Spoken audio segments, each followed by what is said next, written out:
From 11FS, this is Fintech Insider News, and I'm your host, Kate Moody. We've got a show chock-a-block with the biggest stories in the industry from the past week, including the return of deposit-free mortgages, an interesting new offering from a UK building society, but we talk through whether we think this is a really great thing or if there are challenges or other areas of the home buying space that need to be focused on instead. Apple reaches $1 billion in deposits in a week.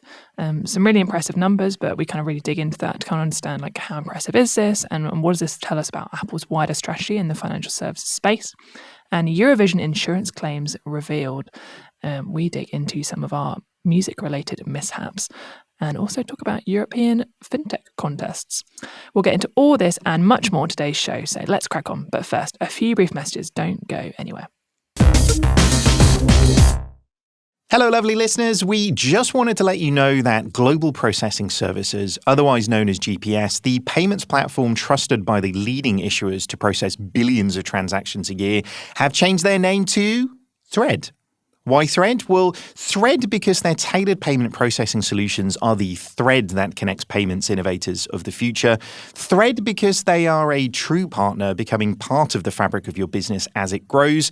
And Thread because, well, it just feels right. Find out more at thread.com. That's THREDD.com. Thread, weaving payments magic.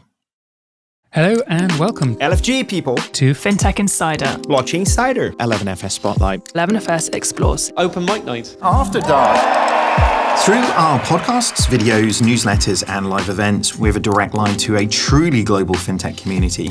So if you're looking to sponsor and collaborate on content that connects with everybody from fintech beginners to the biggest VCs, then chat to our team at sponsors@11fs.com or visit 11fs.com to find out more. Long live the community.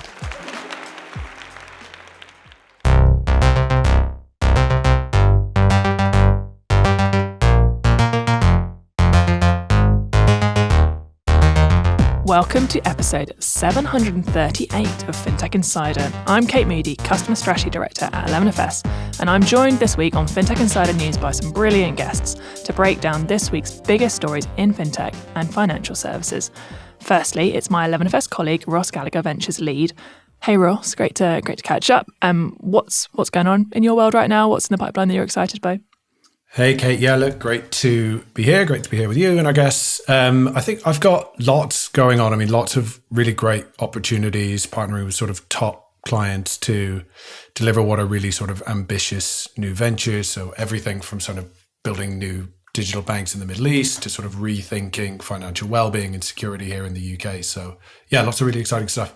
Awesome. Well, yeah, looking forward to seeing what happens next. We also have a Fintech Insider debut for Urvashi Barooah, principal at Redpoint Ventures. Welcome to the show, Urvashi. What can you tell us about you and Redpoint Ventures, please? Kate and Ross, thank you so much for having me. I am excited to make my debut on the podcast. My name's Urvashi. I am part of the early stage team at Redpoint. Maybe I'll kick it off with an introduction on Redpoint for folks that don't know about us. We are a VC fund that's based in the Bay Area in the US. We've been around for about 25 years now. Over the years, we've invested in companies like Stripe, Twilio, Snowflake, HashiCorp, Nubank, etc. So a mix of sectors, including a lot of fintech. We invest across both consumer and enterprise, and both early and growth stages. So I'm a part of the early stage team at Redpoint, and we're currently investing out of our 9th fund. We make, which is a $650 million fund, and we make seed to Series A investments out of that. So I joined the team about 3 years ago and spent a lot of my time on fintech and vertical SaaS, among other things. And before Redpoint, I used to be a consultant at Boston Consulting Group. I was working for Fortune 500 companies, but mainly financial institutions like banks, credit card companies, lending companies, helping them on growth, M&A, product, pricing, et cetera. So I got to see the spectrum of how really, really large companies tackle financial services to now helping smaller companies and startups try to take over those companies. Well, yeah, no, that's a fantastic mix. So already very excited to pick your brains about the stories that we've got this week. So thank you very much for joining us. And finally, we have another Fintech Insider debut for Dawei Wang, Head of Partnerships at Thunes. Thanks for joining us, Dawei. Can you give the listeners an introduction to you and your business, please? Sure. Thanks for having me as well. Big fan of the podcast, so delighted I can contribute here as well. So quick background on myself. So I've spent my entire career in financial services, particularly around early stage of my career as an advisor with the likes of JP Morgan, EY Parthenon, advising private equity funds and large payments businesses on M&A and growth-related strategies, which led me to my current home, Thunes, where I had the privilege to act in multiple capacities. So as head of strategy, M&A, until more recently, head of commercial partnerships for the organization more broadly. Now, more interestingly, what does Thunes do, right? So Thunes is the biggest cross-border payments infrastructure that's out there in the market that allows regulated and non-regulated institutions and their customers to accept, pay, and settle funds in the currency of their choice from anywhere in the world instantly. Awesome. I mean, just a crazy interesting space, and I'm sure there's like tons and tons of problems that you guys kind of touch through that network. So again, really excited to get your perspective, and thank you for joining us. Well, with that, let's get into the news. As always, like tons for us to cover. And our first story comes from the BBC. That is that Skipton are launching a deposit-free mortgage aimed at renters. A deposit-free mortgage specifically aimed at people currently renting has been launched by a UK building society. Skipton Building Society says the deal requires 12 months of on-time rental payments and a good credit history, but does not need a guarantor. With an interest rate of 5.49%, this option is more expensive than the average 5-year fixed-term mortgage of 5% in the UK at the moment. Currently, there are 15 other zero-deposit products on the UK market, according to financial data firm Moneyfacts, accounting for just under 0.3% of mortgages available. Ross, this story has been covered in lots of places and seems to be kind of sparking like very big opinion and getting some people like either very excited or very angry. Why is this such a talking point, do you think? Yeah, it's a really good question. I guess for me, it goes to the heart of what is really a fundamental issue, I guess. I suppose specifically in the UK, right? I think that's a lack of affordable housing. And of course, look, there's lots of different ways that sort of plays out in terms of sort of inequality and all of those sorts of things, right? And I think if you were to look at it objectively, I think you'd probably agree that the current system for getting on the property ladder is broken for a lot of people, right? And I think in many ways, everything we're seeing at the moment with sort of economic conditions, etc., that problem's only getting worse. So something needs to change, right? And this new product, these types of products don't necessarily address the issue around available housing. I think at least it opens up avenues for people that were previously excluded to actually get on the property ladder, right? Yeah, for sure. I think that's definitely kind of the positive spin on it. I guess the reason why some people are getting quite nervous is that kind of role that riskier mortgages, or perceived to be riskier mortgages, played in the 2008 financial crash. Obviously, those kind of mortgages with a high loan to value were kind of a key part in that. So do you think we risk another financial meltdown on the back of unaffordable mortgages? Obviously, there's quite a lot of uncertainty in the financial services space at the moment. Anyway, is this the right time? I get it, right? And I think there's just, risk is a part of issuing credit, right? Like that's just a fact that we all sort of have to accept. And I'm not sure that these products actually are necessarily riskier than a standard mortgage. I think as long as they're structured in a sustainable way, right? I think banks need to sort of build an accurate, holistic view around affordability, right? That's going to be key. You got to do this in the right way. You got to make sure that people aren't taking on more credit than they can actually afford. But equally, the flip side is, I think there's likely to be like high quality borrowers, right, that are being locked out right now because they can't afford a deposit. Now, if you can expand access and if you can do that in the right way, actually that could have a huge positive impact economically, right? I think on the other side of that coin, though, the other point for me is like, how do you engage with customers that do get into financial difficulty, right? It happens. It happens whether you could afford a deposit or you couldn't afford a deposit, right?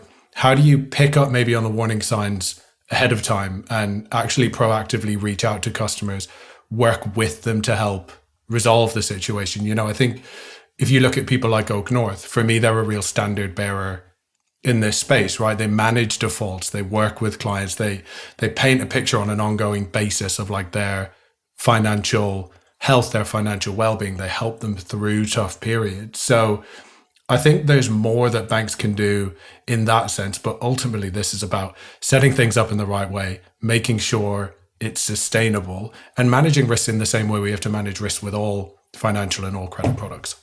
For sure. Urvashi, what's your take on this? What did you think when you saw this story? Do you think we might see similar no deposit mortgages taking off in the US? I think we did have last year, Bank of America, they introduced a no down payment mortgage for minority communities in the US. I haven't kept up with that program to see what the reception has been. I believe there was backlash at that time from both these communities as well as commentators who were afraid of kind of the same risks that you pointed out, Kate. But in general, the problem of housing affordability that Ross brought up is very much exists in the U.S. too. Just I think in the years leading up to the financial crisis, there was a lot of risk taking, and then we kind of overcorrected to the point where now a combination of rising housing prices, credit availability is low. Housing supply itself is low. It has made homeownership really unattainable for a lot of people. Just anecdotally, even in SF, I'm in the process of looking for a home, and I have peers who are in the same process. And it's just even a standard 2-3 bedroom house is not attainable for a lot of people. It's out of reach. So definitely, I think there is room for more solutions, more creative solutions that make housing more affordable. And definitely, no down payment mortgages are one of those. But there's others that we've seen in the startup space, like rent to own, for instance, is one model that we've seen a lot of, or even fractional ownership is another one. So there's creative ways that startups have come up with to tackle the problem, but definitely homeownership is something needs to change. It's unattainable today. Yeah, and I suppose for our listeners that haven't come across it, like those rent to own models that you touched on, could you kind of break those down a bit more? Like, what is it you're seeing fintechs do to support that or to kind of make that more accessible? Yeah, so the rent-to-own model is simple. So customers basically live as a tenant, so they rent the house, and then they pay an additional fee to have the option of purchasing the house at some point. And we've seen companies like Divvy Homes is probably the most famous one that has brought this model to the surface. So that's one example. At the same time, a lot of these models have, hidden fees, or the cost of actual ownership is not quite clear in some of these models. The numbers tend to be complicated, so it's not for everyone. But that's one of the solutions we've seen. The other one that I mentioned, fractional ownership, we've seen a lot of companies that have made it possible for a group of people to go in on a house. Or buy a house together, and that's another thing that's making homeownership more accessible in the U.S.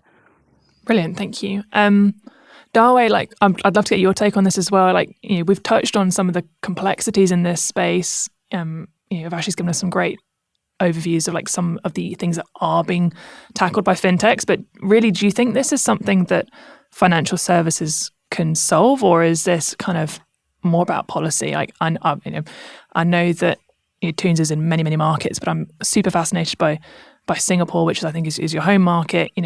That's a market where home ownership really doesn't seem to be such a mega issue. So it feels like it's not necessarily a global problem. So yeah, I'd just love to get your take generally. Yeah, sure. So I think in short, across that value chain, right, the end-to-end process from getting a home to actually exchanging the contract and then actually getting the key, there's so many opportunities for disruption. So in short, there's a lot that can be done by financial services providers and other tech providers that can make the process more accessible and therefore create a better model for different parts of the players in the ecosystem to offer more affordable housing through creative models, right? But I do think to a large extent this is driven by policy. So housing in Singapore, affordable housing in Singapore indeed is more accessible than the UK, especially when we contrast to the UK. But there's still an issue. It's not as urgent as the UK market, but the government has spent a lot of money, a lot of time and effort to craft the relevant policies to make sure that certain people from certain income can get access to those housing. For example, they've set a cap on A lot of those housings to be sold at maximum 100K Singapore dollars. But even with all the efforts around putting the right policy, the grants in place, the demand for housing is still high in Singapore. Because Singapore is an attractive place to live, the population is growing as well, and so slowly the issue is still brewing a little bit. And then when you contrast that to the UK, where if you put up on a scale 1 to 10, I would say probably the effort is more around 5 out of 10 in putting intensive policies in place to offer affordable housing. And then when you overlay that with a longer time scale, then you have mega housing stock and the supply issue, right? And this is the challenge we're seeing, and this is what Ross talked about as well. And the outcome is directly driven by a policy. So I think that definitely play the biggest part. A lot of fintechs in the market are doing things to make things better, right? From an underwriting perspective, from more creative lending model. Opportunity is one that comes to mind for me as well, where they offer essentially equity loan in a different flavor that helps first home buyers in particular to overcome the biggest hurdle of putting down that deposit and to be able to get access to housing. So across that value chain, I think there's still a lot to be played in terms of underwriting, in terms of providing the lending, in terms of even the process of going through the legal process and getting the keys and so on. A lot still can be done by those providers in the market. Yeah, definitely. We're seeing huge amounts of progress, and I think we've done everyone's done a great job at sort of helping to illustrate the many complexities and challenges and the system as a whole. I suppose, Ross, one element that I think is also important here is this is a really emotional space, right? You and I have had lots of conversations outside the podcast about our own stresses and trials and tribulations about trying to become homeowners, right? So how does financial services innovate in a crazy complex space, which is also one of the financial moments that just matters the most to customers, right? This is one of the biggest financial transactions most people would make in their entire lives. Yeah, it's really interesting, isn't it? Because there's those sort of micro stresses, right? To sort of Dawei's point that the process is so archaic of this is just the actual process of going through and buying a home. And so much of it is super manual, and you've got to coordinate all of these different stakeholders. You almost have to project manage your own home buying journey. It is crazy, and it is so frustrating. And actually, Kate, this is why at 11FS we talk about digital being 1% finished, right? Because look at the pandemic and, suddenly everything was forced to go digital, and it took them a little while of scrambling around, but pretty quickly they actually managed to sort of digitize a lot of what were super manual processes. Now, I'm not saying that they inched beyond it being 1% finished, but I'm just saying if we are more ambitious in terms of the scope of what we want to achieve and the outcomes we want to deliver to customers, actually we can deliver something innovative and transformative that has positive impact on consumers. We can do that. That is within the realm of the possible. But then I guess moving beyond those sort of micro stresses, the sort of macro picture, and going back to your point about this being super emotional, is it's your long-term security, right? It's your family's long-term security. That's really what we're talking about. This isn't just about a mortgage. This is about a home. This is about a roof over your family's head. And, you look here in the UK, with that sort of shortage in housing, with what we're seeing around interest rates rising as quickly as they are, and sort of landlords having to pass that cost on to tenants, we're seeing an absolute spike when it comes to evictions, and particularly sort of Section 21 or sort of no-fault evictions, where a landlord can just give you notice and it not be for any particular reason. Maybe they need to put up the rent or whatever that is. Now, we've heard from government that actually the Section 21 are going to be banned. That hasn't actually come to fruition yet.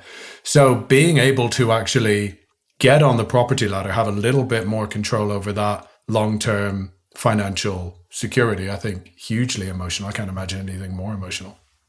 Yeah, it's a huge topic. And I'm sure we could talk about it for the entire show, but I'm going to have to move us on to our next story. If you're looking for more on the problems of home buying and kind of ways to fix it, then you can go check out our recent 11FS home buying report. So that's on our website at sort of 11fs.com reports. Home buying, got lots of interesting things in there as well. Okay, our next story comes from the Fintech Finance News, but again, it's been covered in lots of places. Apple attracts nearly $1 billion in deposits within a week of high-yield savings account being launched. Apple's recently launched high-yield savings account has reportedly attracted around $990 million in deposits within its first 4 days, according to two sources speaking to Forbes. The account, which offers an eye-catching 4.15% annual return, drew nearly $400 million in deposits on its launch day alone. By the end of the first week, approximately 240,000 accounts had been opened. The account is available in partnership with Goldman Sachs Bank and is currently only available in the US. Ross, I'll come to you first on this one. Were you impressed by this? Is 1 billion, and obviously 1 billion sounds like a massive number, but in the world of financial services, there's lots and lots of big numbers, right? How significant is this? Yeah, I mean, in context, I mean, it depends what you compare it to, right? So the value of deposits in US commercial banks is 17.1 trillion, right? Which makes a billion seem pretty small, but it's $1 billion in 4 days. I mean, was I impressed? Absolutely. I mean, was I surprised? Not necessarily. Look, there's a lot here that just sort of works, right? You know, convenience. I mean, everything lives within the wallet app on your phone. The UX is seamless, as you would expect, right? I mean, trust, I think, is another one. Apple's built this incredible brand around sort of protecting users' identity, personal information, all of that sort of stuff, I think resonates really well. And look, a mega hook, you know, I think that 4.15% is more than you would get on Goldman's own Marcus product, right? So it's all there. I think the interesting thing for me, and, you know, the question that often gets asked is like, is Apple a bank? And actually, I think to me, this speaks more to the fact that people don't want a bank, right? They just want intuitive and intelligent financial services from a brand that they can trust. Yeah. Urvashi, is Apple a bank? What's your take? I mean, I think it's an interesting trend that we've seen, which is that financial services are moving more and more into companies that are not necessarily financial services companies, and Apple is certainly one of those. Shopify is probably like a canonical example that people give. So much, I believe it was 40% last time I checked, of Shopify's revenue came from payments, and they never started out as a payments company. So I think it's true. Financial services are increasingly moving into the realm of non-financial services and companies that we already use and know and love. And the biggest thing that Apple has going for it is it's a trusted brand and it's distribution. So I think I read somewhere recently, Apple, there's about 2 billion iPhone users. Even 1% of that is, 20 million accounts, which is bigger than the biggest neobank that the U.S. has, which Chime, I believe, is at 13 million accounts. So just the reach of a company like Apple is incredible. And when you combine that with this trust that they have established among people, I think it's going to be a formidable financial services player. Yeah, absolutely. And how concerned are you, the fintechs you're talking to, or that you kind of have in your portfolio already? Like, how concerned are they about the rise of Apple? Obviously, it's only in the US at the moment, so I guess we've got the US as kind of this first market to watch, right? But I'd love to get your perspective on sort of how it's shaping the conversation on the ground. Yeah, I mean, it's not just fintechs. I think it's all banks and all financial services companies that have to watch out for Apple. And the number one thing that comes to mind for me is with the rise in fintech infrastructure players, we've seen that it's become easier to launch fintech products. And so we've seen an explosion in a number of consumer fintech companies that have come up. And with that, it's become increasingly harder to differentiate. And so distribution and whether you have a distribution advantage plays a big role in whether you're going to be successful in the early days. And so that has always been the case, but especially now that you have companies like Apple launching financial products. And Apple, by the way, has a way of creating buzz that no one else does, right? When the Apple product came about, my friends were all just organically talking about it. So how can startups or how can consumer fintech startups think about distribution in a different way, I think is becoming more and more important, especially as companies like Apple come into the field. Yeah, that makes a ton of sense. Dawei, what do you think would happen if you guys work all across the world, right? Like, what would happen if you dropped Apple's savings account into other markets globally? Where would you be most interested to see it land next? Yeah, I mean, from a consumer perspective, I would absolutely love it, right? So, not because it just creates more competition in the market and therefore it's going to offer a lower price potentially to the merchant, and therefore it becomes cheaper for the end consumer as well, which is generally, right? Everyone's talked about it already. Apple just has great and proven execution capability, right? Everything they do just seems to be wonderful, and that may be biased. So I'm sure they would offer something that would make sense from a consumer's perspective. So I do believe if you were to pure judge them on a user journey perspective, you'll gain a lot of traction. But working with a global business, a regulated global business as well, I do appreciate the challenges of fragmented regulation across the world, especially when you touch money. I think that will be the first biggest hurdle for Apple. And I think this is true for a lot of technology providers who are looking to move into this space. I think that the regulatory hurdle is often overlooked. But in reality, it's always going to be 10 times harder than what you'd imagined, especially when you want to overlay this across the entire world. So that's the first challenge I foresee. The second challenge, both Ross and Urvashi talked about trust. Indeed, it's very important. Apple as a brand, it's a global brand, but in the US, I think that the trust element probably would resonate more than a market like, I don't know, let's say Vietnam or Cambodia. In those markets, Apple will still be mostly looked upon as a pure tech provider. And if they were to offer financial services one day, not sure how the consumers will feel about that. But there's already certain challenges with having reliance on truly regulated financial services provider in market, which they're familiar with already. And then all of a sudden you bring a brand from the US who's supposedly to be only making mobile phones and computers, but now wants your money as well. There's a big gap to cover there as well. But I think overall, as from a personal perspective, I think they will always find a way to do a good job like they have done in the past, right? Yeah, I think I think that's been a great overview.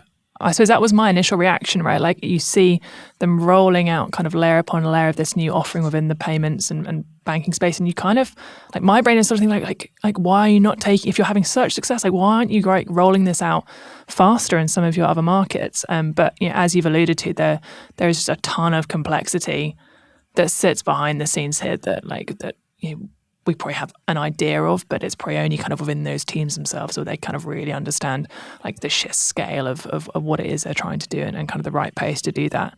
Ross, do you see this from Apple's perspective as, is this about bringing more people like into Apple's ecosystem? Is this like an acquisition play, or is this just about them kind of like driving up the revenue of each of their kind of established user base? I think fundamentally it's about just increasing the stickiness of that Apple ecosystem, right? And delivering just more valuable features and services to users. I think what's interesting is so Dawei was saying about the regulatory picture, and like that just plays out in so many different ways, right? Like, does the Apple Card have the same appeal in the UK where the interchange model is just fundamentally different? So I think that's such an interesting point. The other one for me, I think, in terms of like, where do they go from here? There's nothing in what they've done so far that suggests to me that Apple wants to be a bank, that Apple wants to compete with other banks, right? This is delivered in partnership with Goldman, for example. But really what I think Apple will do, because Apple understand their users so well, I think they will continue to find ways, whether it's financial services or outside of financial services, just to design and launch products and features that just really resonate with that user base. Yeah, absolutely. Urvashi, I'd love to get obviously Ross has given us like his take, but I'd love to get your view on like what you think could be next on Apple's roadmap. Like I saw when they announced this this kind of new offering for the card, they talked about like spend, send, and save. So I assume on that basis, it's got to be something that starts with an S, like in order for them to kind of keep this like nicely flowing sentence. But yeah, in all seriousness, like where would you be most interested to see them dipping their toes next? Yeah, I honestly, I'm not sure. It could be any number of products. One interesting thing with the 4.5% or 4.15% that they launched is we're at an interesting time now where interest rates are going up. Historically, it wouldn't have savings accounts were paying out like less than 1%. It wouldn't have made sense to switch.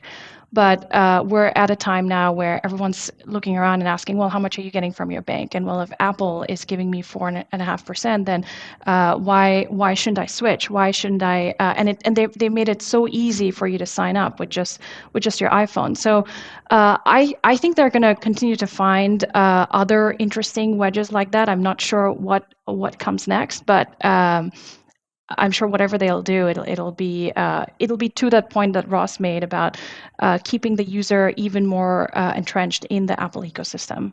For sure. Well, yeah, let's keep our eyes on Apple as always. Okay, we're just going to take a quick pause here. We'll be back very shortly. A lot of you know 11FS for our chart-topping podcasts, our events, videos, reports, and a bunch of other cool stuff that we do. But what a lot of you don't know is that this is just all our side hustle. We do so much more than that. At 11FS Ventures, we're partnering with ambitious businesses around the world to design, build, and launch truly digital financial services. We are building banks, shaping new propositions, and growing existing offerings that change the fabric of financial services. And our design, research, strategy and engineering experts are working to improve your customer's relationship with money. To find out a little bit more, check us out at 11fs.com/ventures. Welcome back. Before we get on to the second half of today's news, a quick note to go check out the latest episode of our Fintech Insider Insight show. Our very own Benjamin Enser and Will Jones are joined by some brilliant guests from Hummingbird and CAF to ask, is the future of KYC truly digital?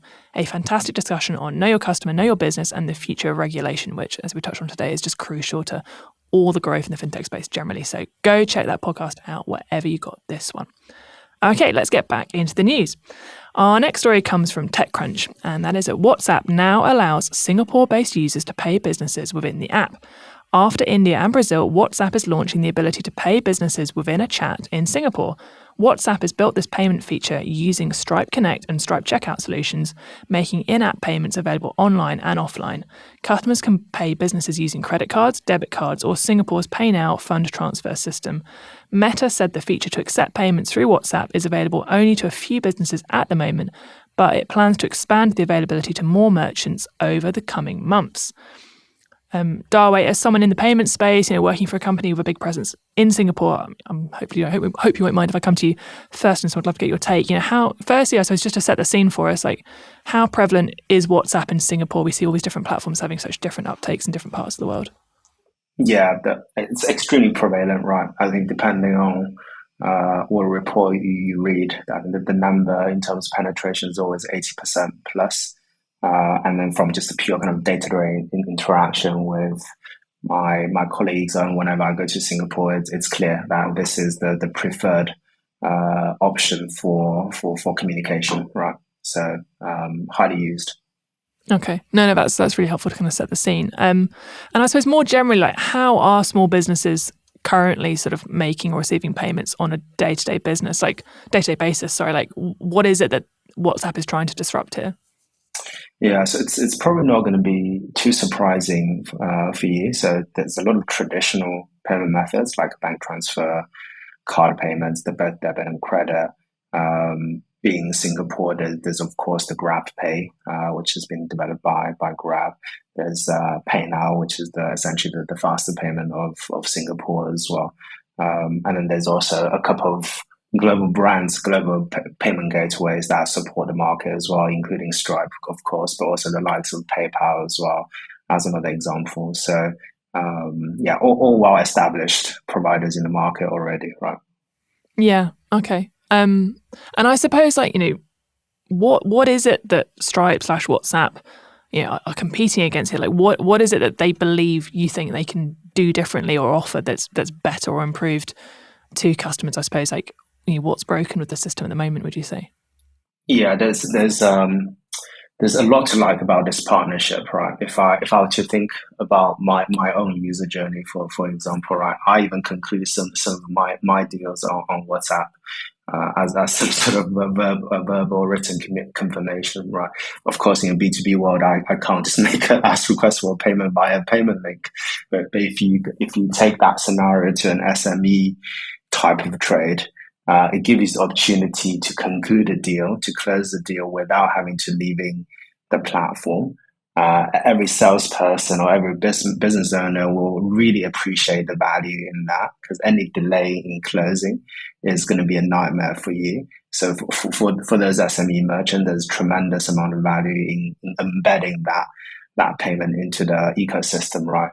And what they're disrupting here, and what they're trying to create, it's nothing new, right? It's essentially it's a combination of various type of technologies or features that's been around for a while. So it's essentially a request to pay a link, which then take you to a checkout page, which then goes through the traditional routing to acquire. So all those stuff have been around for a long time. It's more about in the context it's used, it's just beautiful, right? It really kind of stretched all the capabilities to its maximum value to enable merchants to generate more revenue. So it's more again about that understanding the users, understanding the real value add, rather than just trying to offer something that you think that could create frictionless experience, but it really doesn't make sense to the overall user journey. So great partnership. Yeah, no, I think we were chatting on the show last week about Teams kind of rolling out payments within Microsoft Teams as well. So I think definitely a really interesting space. Ross, why WhatsApp and Stripe not launched this product in the US or Europe? Do you think it kind of feels like if it works in Singapore, why is it not being rolled out here? Yeah, it's because it's a universal problem, isn't it? I mean, payments is just such a sticking point, right? And I think especially for small businesses. I think, the markets where they are live, I think are super interesting, right? India, because, you've got the behavior around making mobile phone payments. That's already really well established, right? Through the incredible success that they've had through the unified payments interface or the UPI network. And I think actually WhatsApp's payment services in India are based on this network, right? I think to Dawei's point, I think in India, WhatsApp as well is also one of the most popular messaging apps already, right? As I understand it, it's already being used sort of informally by many businesses to sort of like arrange the selling of goods and services. So this feels like a sort of natural extension in that sense. And then Singapore, right? I mean, Dawei's covered this off so well already, but you've got the Pay Now network that's also linked to the UPI network in India. It enables sort of cross-border payments with India and all of that sort of stuff. And I think I think there's been quite a bit of collaboration, right? So you've got the National Payments Corporation of India. I think it's been quite collaborative, right, in working quite closely with Meta to sort of enable the rollout. I think there were some initial sort of hurdles that kind of slowed it down, but that they seem to have sort of worked through those. And why isn't it launching in sort of more mature markets? I mean, it's speculation, but I wonder if maybe there's a little bit more distrust of Meta and Meta products. For example, obviously we talked a lot about trust in an Apple context in the previous story. Maybe they don't have the same level of saturation from a WhatsApp perspective and how that gets used. And maybe also at the end of the day, these products might be just a little bit less impactful, right? I think if you look at the UK, the payment rails themselves are probably more mature. So you've already got sort of real-time payments enabled and all of that sort of stuff. So I think there's lots of factors, but the markets that they've gone into make sense to me. Yeah, absolutely. Urvashi, like from an investor's perspective, I'm intrigued to kind of get your take on what do you think the kind of the underlying like business case behind this is for Meta? Like, how do you think they're expecting to kind of make money from this and kind of add this into the wider commercials of the business? Yeah, I just wanted to add to something that Ross said, which one is that I think the trust factor is with regards to why Facebook hasn't launched a product like this in the US. I think a lot of this has to come down to different starting points. At least in India, cash was king until the government came in and made this switch to UPI and really start to push digital payments, everything. And still today, I'm actually from India, and when I go there, most transactions are still done in cash. That's not the same starting point in the US. Here, most transactions are made on credit card or debit card, and so we already have existing payment rails, and it's difficult to get people to adopt something new like WhatsApp payments when the starting point is so different. India seems to have leapfrogged the credit card phase and moved directly from cash to digital payments, which I think is a really good development for them. So that to me is another reason why a product like that wouldn't necessarily, I think, be as successful. And I think Facebook's made the right choice in focusing on India and Singapore and other countries like that. To your question on what this means from a business rationale perspective for Facebook, I mean, so far I think it's all about diversification, right? So Facebook's business model is entirely based on ads.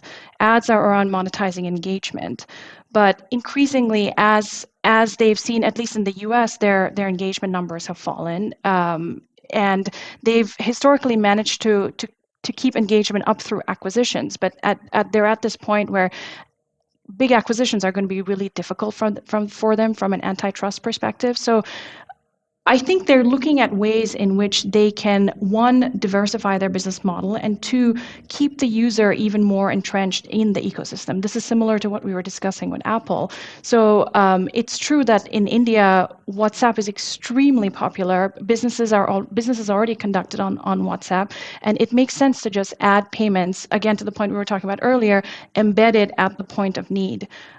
So I think it's a diversification play. It's a way to keep their users engaged and in the ecosystem and in Facebook for longer. So from that perspective, I think it's a smart move on their part.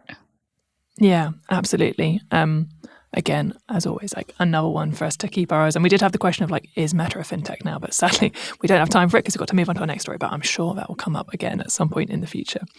Okay, our next story comes from tech.eu. And that is that French fintech Gringo banks 5 million euros to grow its green banking platform in Europe.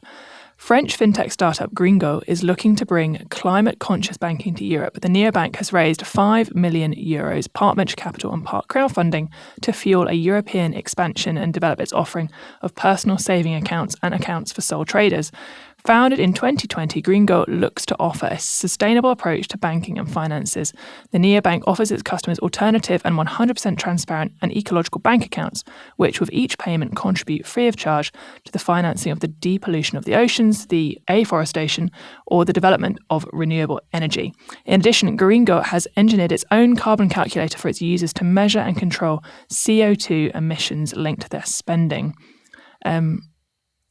Firstly, like in my head, I just say Gringo and I just hear Gringotts from Harry Potter. So apologies in advance if I stumbled over any of that. Back to the serious topic, Ross. Like, do you see sustainability as, having a focus on sustainability as being enough to bring in potential customers? I mean, I think building your brand and your business around a clear sense of purpose, it's admirable, it's important, but I almost think it's quickly going to become table stakes. I mean, I don't know if there's enough here just in terms of like a meaningful point of difference. And we've seen the likes of Climate shut its virtual doors recently. They had a similarly purposeful mission. But then that said, like the likes of Kogo, which works with your existing current account to show your carbon footprint of your spending, and it suggests improvements. That's doing really well as a sort of a standalone app that integrates with your current account. I think the difference for me, though, is I think Kogo offers something useful and actionable. It suggests tweaks that you could make to your payment to improve your overall carbon footprint. So I think that, for me, I think is the key point of difference. I don't think it's enough to just say, here is your carbon footprint across all of your spending. I think you need something actionable that you can take away and actually, put into effect. So I don't know that just the promise of not investing in climate impacting industries in this instance really is enough. Yeah, and I think it's an interesting one. I had a look on their site myself, and obviously it's focused on France at the moment. But they do have like an interesting kind of calculator for like, who do you bank with currently, how much do you have in savings, and then you can kind of see, I assume theoretically, like the kind of impact that is having. So I do think they've got a lot of interesting tools and kind of quirky things around like just really helping you to kind of understand like the difference between like your status quo versus making that switch. But as you say, like, is that just like an interesting thing to go look at? And then you think, oh, well, that's interesting to know. Am I actually going to make a change? Whereas we have seen it by likes of Kogo, and I think Twig is also a really interesting example where that kind of idea of like just really helping to make the circular economy more accessible, kind of that stuff that is much more sort of action based. I think we've seen that have huge success as well. So yeah, lots of like interesting nuances to this space. Urvashi, what was your take on the story? What do you think of the Green Go offering? Yeah, I mean, I think in general, consumers care about sustainability, and increasingly so, especially in the younger generation, and people want to make sustainable choices where possible. But our belief, or at least from what I've seen so far, I don't think people are willing to make compromises to go the green route or pay a green premium. I think it has to be like same, if not better, in terms of quality of service, in terms of the product itself, and then the sustainability part, and maybe then you're willing to pay a premium for it. So I think it's generally in the right direction, but I agree with the points you made in that this is more of a retrospective on what has already happened versus, I think, a more effective way of making change would be inserting yourself either when their purchase decision is about to be made or the consumer is in the shopping process. And I think you mentioned a couple of companies, but we've also seen similar startups that either are plugins, for instance, that show up when you are shopping to tell you the carbon footprint of the purchase you're about to make, or similar products like that I think would be more effective in driving behavior change. Yeah, absolutely. Yeah, really excited to see some of those kind of come into market as well and shake up the space further. Dawei, what about you? I'd love to give you your chance to kind of give your take as well. Yeah, sure. So I think the first thing, you got to get a core value proposition right? So the core value proposition being still a solid financial services offering or banking offering, right? And then the sustainability angle, it can be a real differentiator, and it's doing a lot of great for the planet as well, right? I think at Thunes as well, for example, we're hugely passionate about this topic, and we have various campaigns around turning transactions into actions, where we would help to plant trees for transactions that's being sent throughout our network. So that very much to Ross's point, you gotta demonstrate action, right? You can't just talk about it, but you got to show real tangible value in that differentiator. And that does resonate with institutions who are also passionate about it. And then when you strike up a conversation, it's no longer just about payments. It's very much payments plus sustainability as well, which makes everyone's life more interesting as well, while we're doing great stuff for the planet as well. Yeah, absolutely. I suppose, Ross, one element of this that I thought was interesting is these folks aren't as focused on interchange as like the kind of core part of their kind of business model. If they use their interchange, if I've understood correctly, they redirect interchange into sort of selected non-profits, and so they've kind of moved from having it as like a revenue driver to more of like a propositional element or something they're using as part of the kind of the communication with their customers. So do you think is this just like a niche thing that they're doing, or is this part of a wider trend in the industry as a whole away from interchange as that kind of key factor in fintech business models?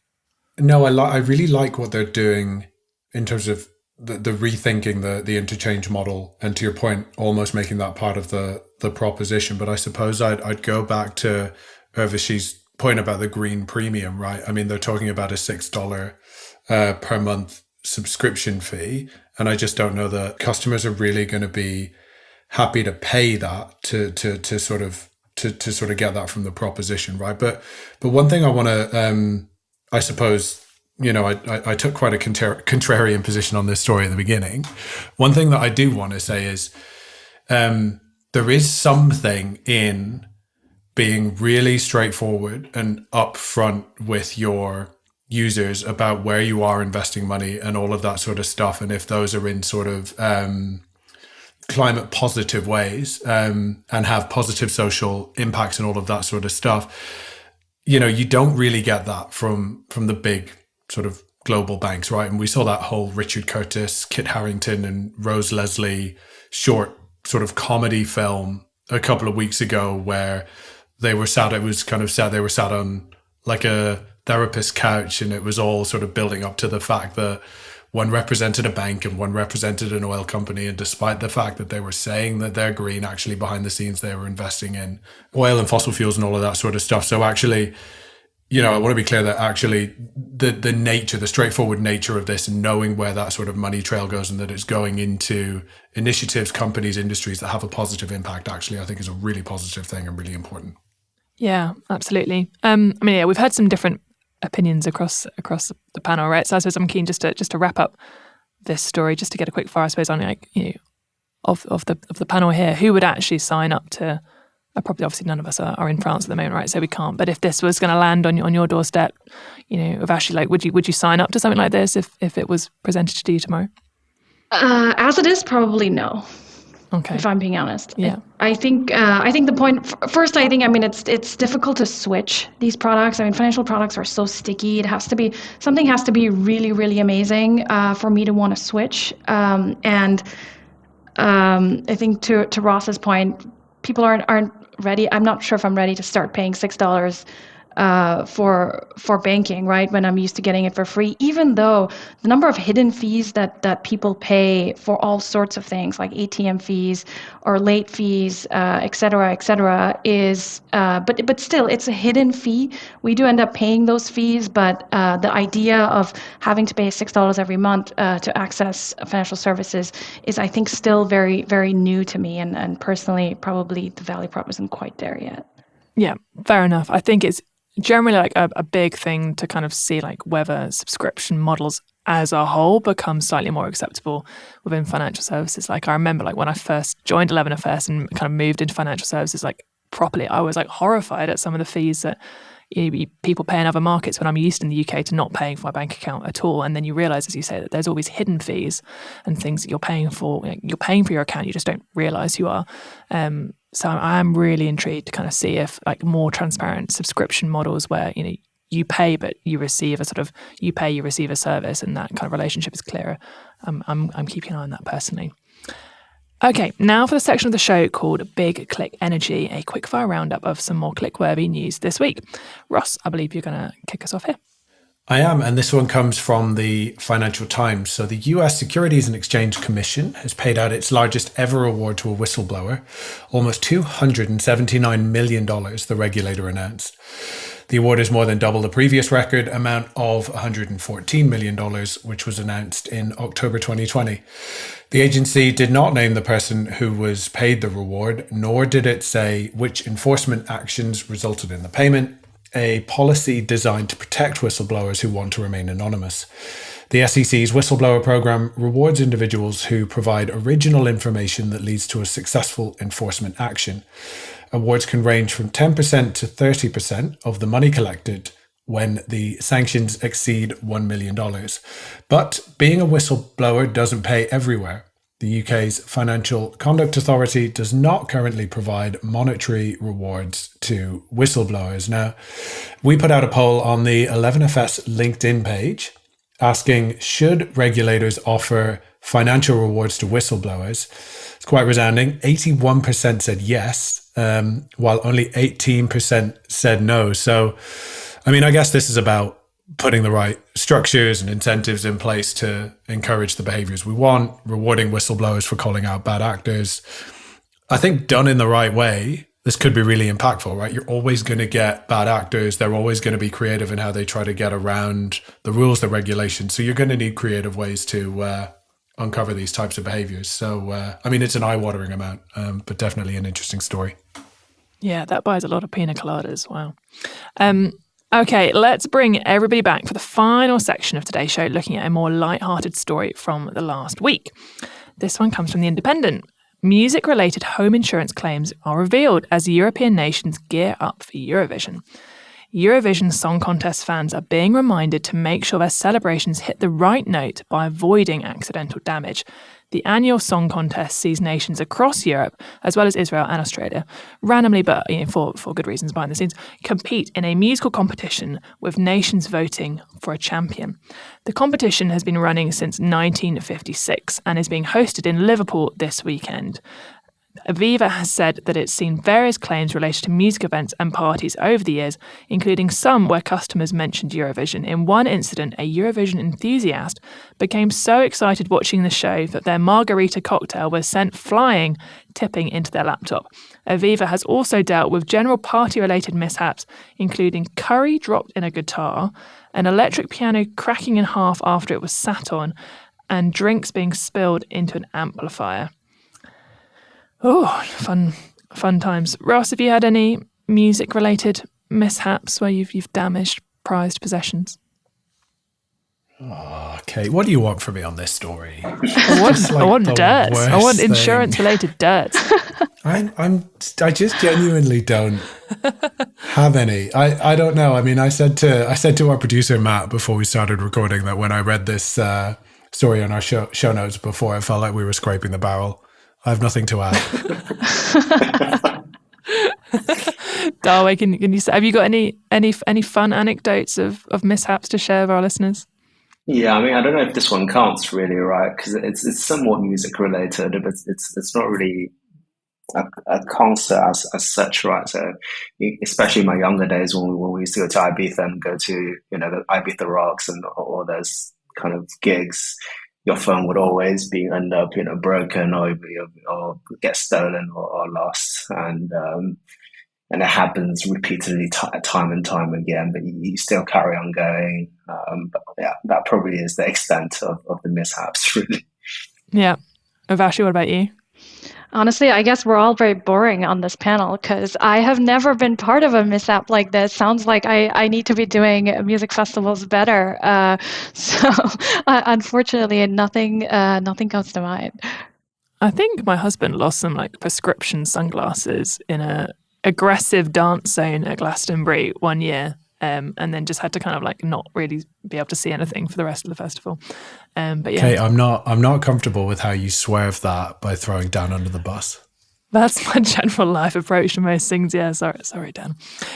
Okay, as per usual, we've got an imaginary thing for us all to put our heads around. So if we were putting together a Eurovision Fintech contest, which also is allowed to include the US, because actually it's more international than it seems. Which fintech from your home nation would you put forward to be crowned champion? Urvashi. Wow. I know we have the hard-hitting questions in this section. So, I was going to say Stripe, and then I realized that they're not American. Does that? So I guess it doesn't count. You can. This is probably a question for Ross. Ross, can the US claim Stripe, or were you going to have them for Ireland? I mean. No. Okay, obviously you have them. They're yours. It's fine. I'm okay with that. Okay, so who's representing Ireland then instead? Hang on, I haven't thought this through at all. Who else do we have? You've got loads. I don't know. Have we? Yeah, loads of great Irish There's a few, fintechs. but yeah, but I don't, so one of them is our competitor, so I don't want to bring them to mind. No, it can't be those guys. It's funny, do you know? It's actually really bad because I just wasn't thinking from Ireland at all. I was thinking from the UK. That's not great. You're Irish, Ross. I don't want to have to be the person to remind you of this, but you're definitely Irish. We're going to get some real hate mail now, aren't we? But do you know what? So it's only, I think, because I was talking about them earlier in the show. So I was thinking about Oak North, and I was going to put them forward, obviously given this is Eurovision and music themed, as Oak Note. Nice. Actually, you know what? I'd like to change my answer. I didn't think this through. There you go. Okay. Yeah. So Ross, you can have Stripe. Oh, okay, let's try. I'm going to have to give a shout out to our portfolio company, Ramp, because they've been doing incredibly well over the past couple of years. We are very, very lucky to partner with them, and we are very excited about how they've changed the game when it comes to corporate credit cards and really changing the narrative around a very simple but effective value proposition around helping companies save money, which has resonated really well. They ship products very, very quickly, and I think all of those things are things that should make you a Eurovision champion. So that's going to be my nomination as Ramp. I think, yeah, if I was American, I would be behind that. So we had their CEO on a couple of shows ago, and yeah, I think echoing all the things he said, I think they're doing some really amazing stuff and delivering it in a really amazing way. Dawei, what about you? Who's getting your vote? Yeah, there's just so many great fintechs out there, right? But of course, I have to be biased, and not only just because I'm biased, right? So it's of course Thunes, but Thunes is a Singapore headquartered business, right? But and I'm based in London, right? So whenever there's competitions or nominations or recognition of any fintech business or great fintech businesses in the UK, Thunes is never considered because the headquarters is in Singapore. But in reality, we have a huge amount of business and clients in the area, right? So that's why I'm waving the flag for the business in the region as well. Okay, I like it. Patriotic and proud. All good. I suppose when I think of Eurovision, I always think like Eurovision is like colour and flair and like fun and being a bit provocative. So I think for me, probably in the UK, I would probably give my vote to Habito, because they've done some pretty cool advertising campaigns that like jazz up the London Underground and make commuting more interesting. And also, we've talked about the need for innovation in the home buying space, and they're obviously a part of that. So they get my vote. But yeah, good luck to everyone in Eurovision this week. Looking forward to watching it. Okay, that wraps up this week's news show. Thank you so much to today's guests. You've all been brilliant. Where can people find out a bit more about you, Ross? Yeah, you can find me at Ross Gallagher 07 on Twitter. Awesome. Dawei? My LinkedIn page is public to talk about all things fintech. But if you want to discuss cross-border payments, specific related matters, then it's dawei.wang@thunes.com. I thought for a minute you were going to say if you want to discuss like Eurovision or something. I don't know why. Yeah, all that too. That would also work. Yeah. Cross-border payments plus Eurovision. And Urvashi, what about you? So I'm at Urvashi Barooah on Twitter, and always looking to speak with foreign founders who are building in fintech or other things. And no matter how early you are, please reach out. I always love to chat. Awesome news. Yeah, love to see support for those early parts of the industry. And as for me, you can contact me, kate@learnfest.com via email, or on LinkedIn, Kate Moody, or on Twitter @K8Moody. Thank you so much for listening. You can join the conversation on social media or email podcasts at 11fs.com. Thanks very much. Goodbye.